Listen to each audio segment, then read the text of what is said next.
What's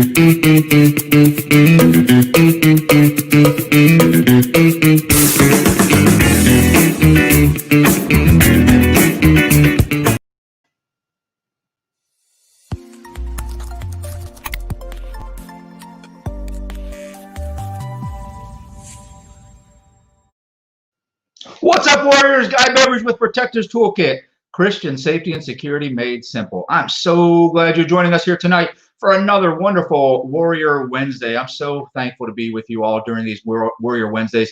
It really blesses me to be engaged with you. Ray Coates, I see you out there, brother. Man, you just bless me so much. You're always punctual, you're on time, and you're watching these. And so I just want to send a special shout out to you.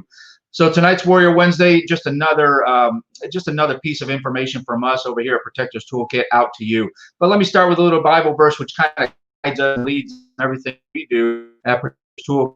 In Proverbs 8:15, it says this: "An intelligent heart acquires knowledge, and the ear of the wise seeks knowledge." In the easy-to-read version of the Bible, it says it this way, and I like this: "Wise people want to learn more, so they listen closely to gain knowledge." And isn't that really what we should be doing for one another in church safety and security, especially, is we should impart knowledge. We should be giving knowledge freely and fully so that people can protect their churches. They can provide that good comfort, refuge, worship, and learning environment that people are coming through your doors for, and they can do it as safe as possible. So again, thank you all for joining us here at Warrior Wednesday, where we just like to give a little bit of a word to you there, and then we bring in the training portion of this. So tonight, I like this topic. I get questions on this topic quite a bit, actually, on what can we do, or should we have uniforms for our church safety and security personnel? Should we be ununiformed, or not wearing a uniform, or passive in our dress?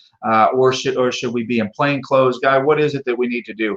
And this is one of those questions. It's right up there with should we be armed in our church, or should we be unarmed in our church?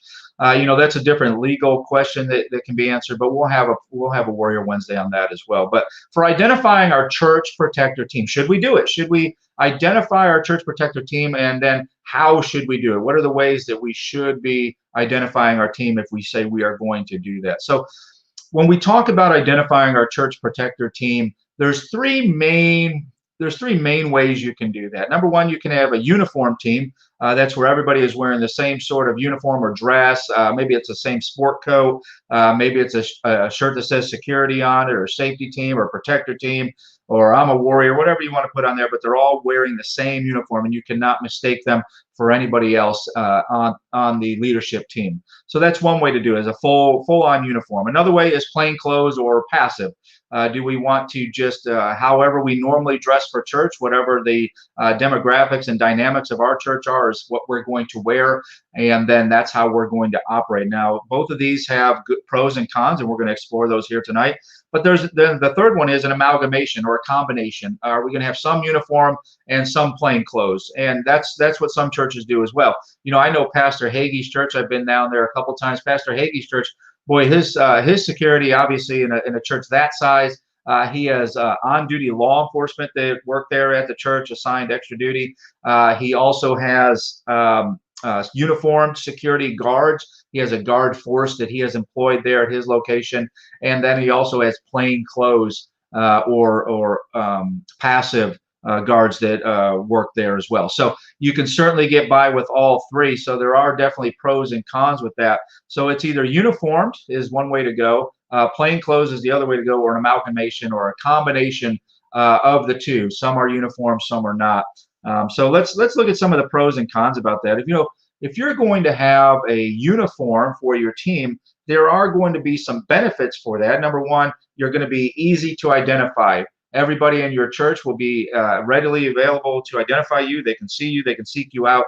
And if there is a need that exists, they can come find you and get engaged with you that way. So some benefits there for sure. Obviously, when you have that sort of overt, that uniform presence, it also will turn some criminals off. Maybe they see that there is safety and security there at the church, and that may be off-putting to them, which is definitely what we want. If you're there for good things and good intentions, we definitely want you coming through our doors. But if you're there for ill will or ill intent, then we want you to see us. We want to be highly visible, and we want you to turn away from that and go elsewhere, because we are not a soft target.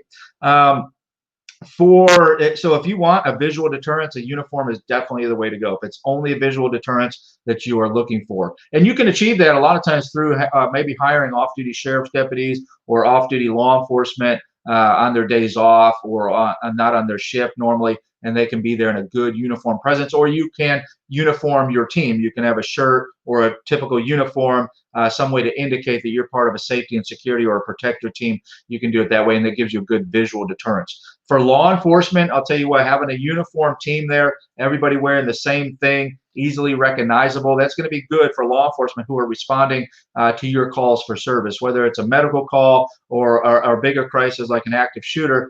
They know automatically that you're part of the leadership or some sort of engaged party within the church that has some sort of say-so within the church when they see the uniform. And just as a reminder or just a tip for you all, if you're going to do this, if you're going to be uniformed, then make sure we invite the police, the sheriff department, anybody that could normally be responding to a crisis at our church. Invite them over, show them who they should be looking for when they arrive. Show them what to look for to know who to engage with, who to liaison with for the church, who's going to be the best people to liaison with. You definitely want to make sure they see the uniform, know what it looks like, and they know that they can find those people, and those people will have intimate knowledge about the location they're arriving to.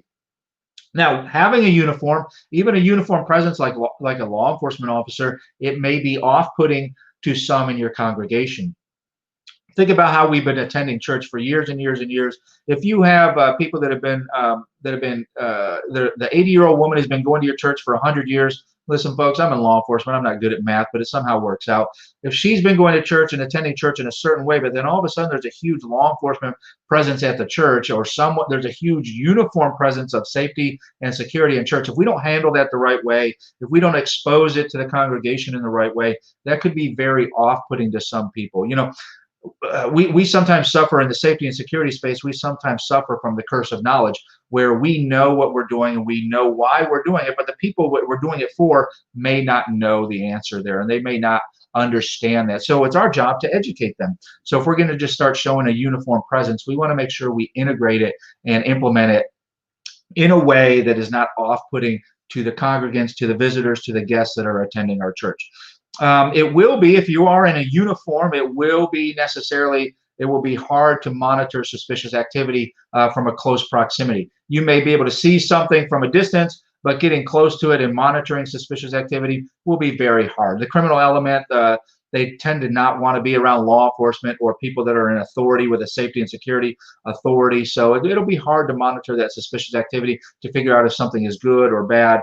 So just be aware of that if you are going to have a uniform presence at your church, whether it's law enforcement, sheriffs, or your team is in a full uniform that lets everybody know we are part of safety and security.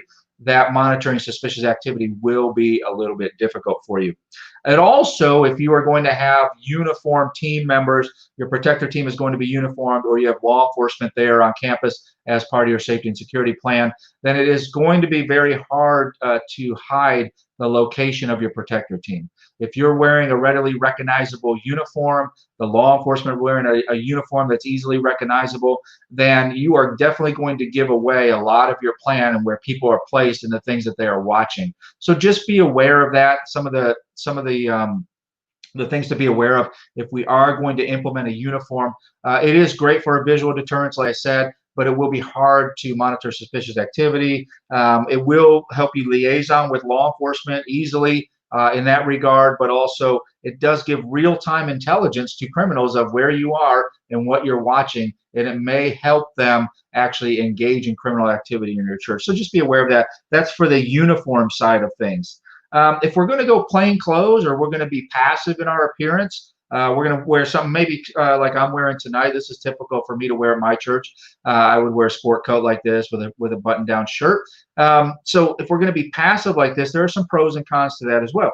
We can necessarily closely or get closer to suspicious activity, and we can monitor that a lot more easily when we're dressed like everybody else in the vicinity or in the congregation. We look like all the guests and the visitors and the congregants that are coming to our church.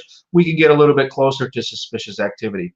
It will be easier for us to engage in that all-important aggressive hospitality when someone just gives us a spidey sense or a gut instinct that maybe we want to get involved with that person. They kind of look out of place maybe a little bit. It will be easier for me to approach them in this manner, in this dress right here, than it would be maybe in a uniform, having a police officer approach them or having a uniform safety and security team member approach them. That could be off-putting to that person when maybe they just really want a direction somewhere. So I can engage more easily in aggressive hospitality, stick my hand out. Hey, brother. Hey, sister. I'm glad you're here. Looks like you're new. Can I guide you somewhere? Can I give you some help? A lot easier for me to do that without having a uniform on sometimes. It will be more difficult when you're dressed like this, you're passive or you're plain clothes. It'll be more difficult to gain real-time intel on who's on the security team, who's on the safety team, who's watching, and where are they placed. So another pro there for sure, when we are wearing plain clothes or passively dressed like this, then we can it's very hard for the criminal element to figure out who we are and where we are stationed and what our capabilities are. So another pro there. We will be, as far as the congregants, the guests, the visitors, it's pretty much out of sight, out of mind. We look like everybody else in the church that's attending the church. We look like the majority of people there, so we won't stand out as much. And it will be less off-putting to some people that we look like everybody else. We have a concealed firearm or something like that, maybe. So it's a lot easier to get away with that and not be off-putting to somebody. It doesn't send the wrong message maybe to the congregation that, yeah, we definitely have to have safety and security here. Well, we know that as protectors. Again, it's that curse of knowledge, but they may not know that. And it's just that quiet comfort that is behind them that they never maybe even know about. So it is a lot easier for you to be out of sight and out of mind in that regard. It also will be easier for you to shadow or tail somebody or follow somebody. You know, the example I typically give is, you know, our job as protectors, we're not supposed to stand in the way of anyone's salvation. So if that means that child molesters are coming to your church, our jobs again is not to stand in the way of their salvation, but our job is to stand in the gap between them and children, right? So we have to be able to follow them, and maybe it is covertly that we follow them, we shadow them, or we tail them. If you come to our church, you get a tail, you get followed. If we once we recognize that there's a risk there, and you don't get access to certain areas of our church, you certainly don't get access to the children's area of our church, and you everywhere you go will be monitored. Again, we're not in the way of your salvation or your worship that you're coming for, but we are in the way of you getting access to kids under those circumstances. So a lot easier for me to do that. Even though I would wear an earpiece connected to my radio, I can easily tuck that down in my collar, and I can passively monitor the radio while aggressively or shadowing somebody that I'm trying to monitor, that I want to just follow around the church and make sure they're not going in places they shouldn't go. So a little bit easier there. You know, I have a great example of that. I did a risk assessment at a church in San Antonio. As a matter of fact, and the Sunday that I show up, I call it Secret Shopper Sunday. When I show up, I attend your service like I'm just a guest. So I want to see everything that's going on in a church. I want to see how people arrive, how people depart, how you handle kids, how you handle money, all those things I'm looking for. But on that particular day when I showed up, the head of safety and security for the team, he came over to me and said, hey, we don't have enough people here today, but we have someone who stands out to us, what we call a JDLR, just don't look right, or a person of interest. Can you monitor this person? And because I'm dressed like this, it was very easy for me to get engaged, follow that person around, engage with that person in some aggressive hospitality of my own, and figure out that, you know, they were there for good reasons and good intentions. There was a language barrier. They didn't speak the language. They only spoke Italian. And they came to this church, which was a predominantly black church, but they were a white person coming there because it's the closest church within walking distance, and they didn't have an American driver's license. So a lot of things to figure out there. I was able to figure them out just because I was in plain clothes or passively dressed, and I could easily engage and follow that person around, shadow them without them figuring out that I'm part of the safety and security team. Gathered a whole bunch of intel about that person, was able to give it to the team, and they had actionable intel that they needed to make good decisions. So again, there are pros and cons to both the uniform or passive or plain clothes dress, and an amalgamation. You know, with plain clothes, I like this. I like the option of plain clothes or passive, but I also think there's an amalgamation you can do there, and you should do there. We talked about this on a Warrior Wednesday before on setting up the rings of security. When you have your parking lot team set up out there, they need to be in some sort of uniform, easily, readily identifiable, high visibility yellow, high visibility orange, and a lot of aggressive hospitality from them. I want them to be seen because that is the first line of defense. And I want people who are there for bad intent, for ill intent, for bad reasons. I want them to see that we have people looking into their car, looking them in the face as soon as they come in the parking lot. So we'll put them in that high visibility yellow. That's a safety precaution just for them being out in the parking lot as it is, but it's also to get eyes on them so people can see that we are watching, we are paying attention, and you just passed your first ring of security. Okay, so an amalgamation there. If you are going to go plain clothes or passive in your dress, make sure that we put our parking lot personnel in high visibility vests, maybe hats too, that they stand out and that there's no bones about it that we are paying attention to you. Yes, for the majority of people, it looks like we're just waving and welcoming you to church. But for those ones, the lone wolves, the ones that stand out, the clowns that want to come and cause some disruption to our service, to our people, we want to stand out to them for sure with that aggressive hospitality. So an amalgamation there. It's going to be important if you're going to be passively dressed to be able to identify your team in some way, in some fashion. Just because I'm dressed like this doesn't mean I don't need to be able to identify myself, not only to the leadership of the church, but also to all other team members that are support members. Maybe it's a child, the Sunday school ministry. They need to identify me. I can't just walk in there and take a measurement of what's going on in any given area without official identification. Also, if the ushers and greeters, if I'm out in the parking lot looking in cars, checking for various things, they need to be able to readily identify me. Think about if you have multiple services, how easy it would be to dismiss somebody who was on the team if they were just dressed like this and had no way to identify them whatsoever through a name badge or something like that.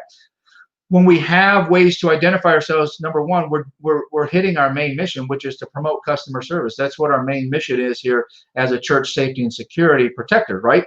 So we promote customer service by being able to be identified. So if an usher and greeter says, has a question, or someone has a question of them and they need to forward it on to the safety and security team, they can find somebody that's on that team quickly and get that customer the help that they need, point them in the right direction. It also prevents confusion. Like I said, if you have multiple services or you have people that can only make a service one time out of a month, it removes that confusion that this person is on the safety and security team or he is serving in a role that is a support element of the church safety and security team. So it removes that confusion. We don't want any sort of confusion like that, especially if I'm directing someone who's in an unarmed capacity to go over to the children's wing or the Sunday school wing and just monitor some activity over there. The people that are trained over there should be watching for that, and they should see some identifying telltale signs that that person is an official in an official capacity over there. It also gives peace of mind to your leadership team. When you do it, it gives peace of mind that I know who's working, I know who's here for good, and I know we have a lot of eyes on, and we're going to have a great atmosphere of safety while we have our Comfort Refuge worship and learning, our services going on. So one of the ways that we've done that at Protectors Toolkit, and after this I'm going to give you 5 reasons why to identify your team, however you want to identify. But one of the ways, things we came up here with the Protectors Toolkit was these lanyards. And you can see this one clearly says warrior on it because, again, you all are warriors. And I say that without hesitation because if you're there at your church protecting somebody, you're a warrior like no other. The Lord is a warrior. The Lord is his name that says right up in Exodus. And we understand we're made in his image, and we're there to protect the church and make sure that people can come to church in a safe environment. Well, we are warriors. So red is the lanyard we have for our armed team members. If you are an armed team member, then you'll have the red lanyard on. It's easy to identify you, but everybody in the church doesn't need to know who you are. This just tells the people who need to know, the people on the team, the support elements, the leadership of the church, this is an armed member of our team. He has a firearm with him. He's qualified to carry it in our church, and if we need that capability, that's where we're going to go. We also have these with, you can put your own ID badges in there, or we'll give you a download you can use for your ID badges. We also have the blue lanyard. This is for our medical teams. For our medical team members, we want to be able to easily and readily identify them as well. So if we need medical help, we need medical intervention, we find someone with a blue lanyard. I can easily direct somebody to go get someone with a blue lanyard that's a medical team person, go find someone with a blue lanyard and get them engaged in whatever I need them engaged with if we can't call them over the radio. We also have our yellow lanyard. This is for our unarmed team members. Our yellow lanyards for unarmed people on our team. This can be someone who is in a safety and security role, maybe up in the sound booth, up and running the cameras, or just out there making sure we have some good aggressive hospitality out in the parking lot, moving around out there, but they're not quite ready to be on the armed team, or they're just not necessary to be on the armed team. So an unarmed capability. And last but not least, we have our green lanyards, and this is for our warriors, our team members that are ushers and greeters and support personnel. They have training, and they will be ones that we go to help us do lockdown if we need to do lockdown. They'll be the ones that are dealing with kids if we need to get kids sheltered in place, stuff like that. They'll have a green lanyard. So very easy. Again, with all these lanyards, you can see the team members. We'll be able to easily and readily identify them as we go through our day-to-day operations at the church and all the missions that we deal with. I can find an armed person. I can find an unarmed person if I need them. I can find an usher, a greeter, a support personnel, and I can find medical personnel quick, fast, and in a hurry. And I don't have to broadcast it to the whole church. I don't have to have a shirt on that says safety and security or medical personnel. The people who need to know, the support personnel, the leadership of the church, and everybody on the team will know that way through those lanyards. And so we'll be able to readily identify ourselves. So if we are going to go plain clothes or passive and dress like that, we have to have something like this to be able to help our team members. Also, this is great for law enforcement when they're arriving on scene. They can find somebody with a red lanyard. They'll see the red lanyard and, okay, this is an armed person on the team, or this is a person in a support role or usher greeter, but this is somebody who's been trained in safety and security for this building. So it's easy for the law enforcement to identify us as well, which is almost just as important as anything else we do in church safety and security. So let's talk about 5 reasons why we would want to identify with lanyards or something like that our church protector team members. Obviously, you heard some of the benefits there. Number 1 is customer service. It is absolutely customer service what we do, and this helps us focus on the job, which is customer service. When we have ways to identify each other, we're helping the customer every step of the way, whether it's a guest, a member, or a visitor to our church. If they need medical help, I'll find someone quickly with a blue lanyard, right? I'll find somebody that with a blue lanyard, I'll be able to identify them quickly, and we'll get them the help that they need. If they just need ushers or greeters help, if they need unarmed personnel help, or heaven forbid, we need armed personnel help, we will be able to identify those people quickly and get the best customer service out there as possible. So what else? How about it's a perk of the job? Listen, whether you show up to your church safety and security mission and you show up early and they have some bagels there for you or some fruit or a breakfast burrito, that's one of the perks of the job, right? That you go behind the scenes, you get your stuff ready for the day, you get your radio, you get your lanyard put on, and you get ready for the day. That's a perk of the job. But also a lanyard makes us a team. It puts us together, and it is a perk of the job when we start recognizing people and their roles and we give them training. You've earned the lanyard. You see what I'm saying? When you've gone through all the requirements to be on the church safety and security team or be a support member of the church safety and security team, then you earn your lanyard. That's how it works. And when people earn things, they feel better about themselves. Listen, most people are out there are volunteers for us. I see you out there, Shane. I sure love you joining us, brother. Tell your beautiful wife I said hi as well. But when people are serving us, we want to serve them as well. And so when you earn your lanyard, that makes people feel good about themselves. It's a perk of the job that we get. That we give them a lanyard, give them a way to identify themselves as earning this position on the church safety and security team. It also builds, number 3, it builds a sense of belonging, right? So we are, by and large, working with all volunteer teams. Even the leadership are all volunteer teams. So we need to coalesce. We need to come together. This is not an easy mission. How many times as church safety and security, if you only have one sermon, have you missed the whole sermon? You didn't get fed the way you needed to get fed, so you could make sure everybody else in that church did. They got to hear from the pastor. They got to hear the message. They got to hear the word for the day. They got to be involved in worship, right? So you didn't. You sacrificed, but we're coming together as a unit, as a team, and we have a sense of belonging. When we share something like that, wearing our lanyards, and we see one another, we're showing that brotherhood, that sisterhood, that we're coming together for the greater good for our church. We're sacrificing some of ourselves to make sure that people that are showing up to our church can get everything that they want. Okay? Number 4, it's a mutual growth thing for us. So people wearing a uniform or parts of a uniform or lanyards like we just talked about or insignia for our church, we're caring more about our contemporaries and our colleagues at this point.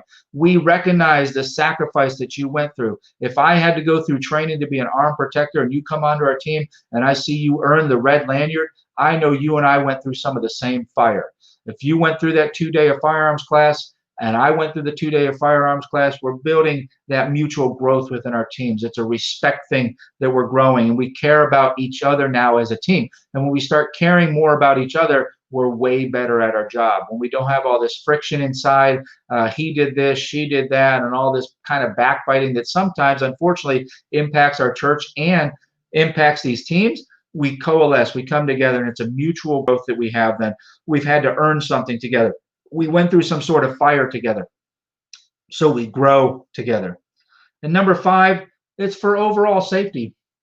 To wear a uniform or some sort of insignia like the lanyard, it's just for overall safety is what it is. It makes a more unified response. Now I know if I have to go into lockdown, those people with the yellow lanyard, those people with the green lanyard, I know without a shadow of a doubt that they are going to be directly involved in locking down the doors that they were assigned to lock down, and I can get into my role that I need to get into because I know their capability. I know their level of training. They're part of the team. They're part of the overall big picture for us.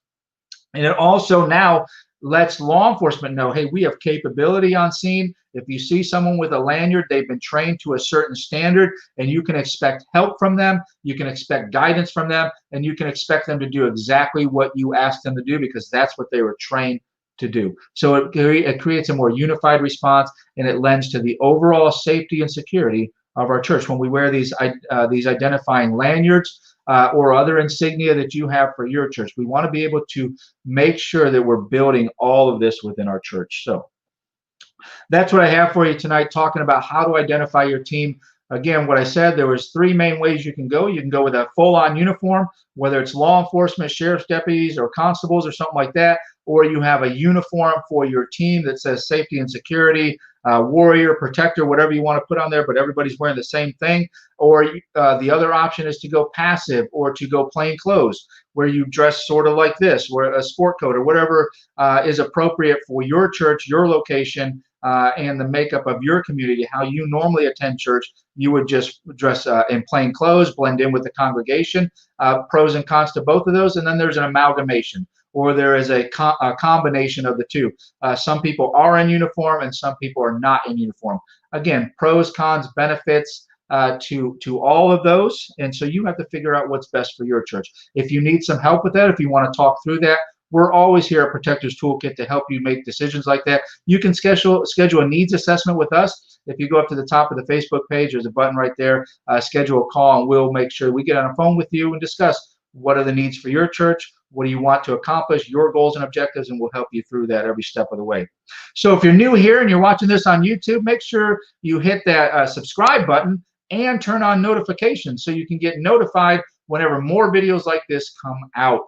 Make sure you go check out our brand new, I'm really happy to announce this, we have a brand new podcast called A Word and a Weapon. What do I do with the podcast? Well, number one, it's just what it says. I come in with a word, something from the Bible, something that impacted me that day or that week that I use for my personal life. We'll talk through that, and then I'll give you a weapon on the backside of that, something you can use for your everyday Christian life for safety and security. It's not going to be necessarily geared to just Christian church protectors. It's going to be geared towards us as Christians out in the world, out in our flesh, how we can be more safe and secure in our everyday. It's not easy. It's not hard to get into. It's on every platform out there that you listen to your podcast on. It's on Google. It's on iTunes. Go see Word and a Weapon out there. Hit the button to subscribe to that, and then also make some fun comments about it if you like it and you want some more of that content. That's the only way we know, and the only way we get that feedback is the way that we grow.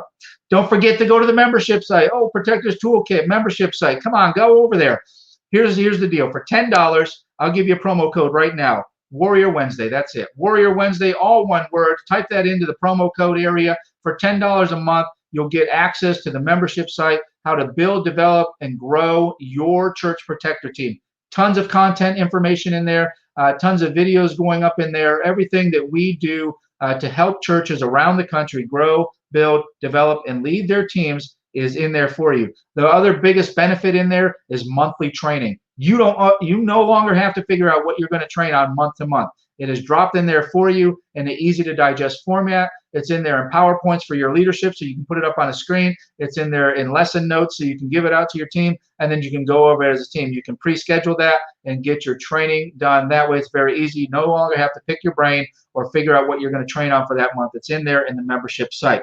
For our members, if you are already a member of Protectors Toolkit membership site, the brand new Hip Pocket training is coming out tomorrow. Hip Pocket training, what is it?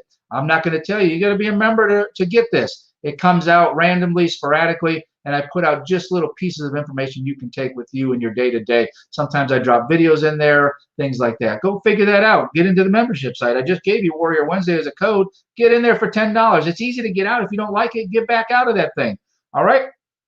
Now, everybody else out there, find us on all of our social media out there, whether it's YouTube, whether it's Instagram, whether it's Facebook, whether it's Twitter, all the social medias out there. Go find us, subscribe to us, like us, and most importantly, Warriors, most importantly, my brothers and sisters, go share the word. Share all this free training that we give you out there, because sharing is caring, and that's what we're supposed to be doing for one another. If this blessed you tonight, if anything we've done at Protectors Toolkit blessed you, please share it. That's the only way we grow within Protectors Toolkit. Keep submitting your comments. If I see comments coming, I'll continue to answer those. I see out there, Sarah, Roy, and Leonard, and Christine. Thank you for joining us here at Protectors Toolkit on Warrior Wednesday tonight. And as always, as I say, keep them safe.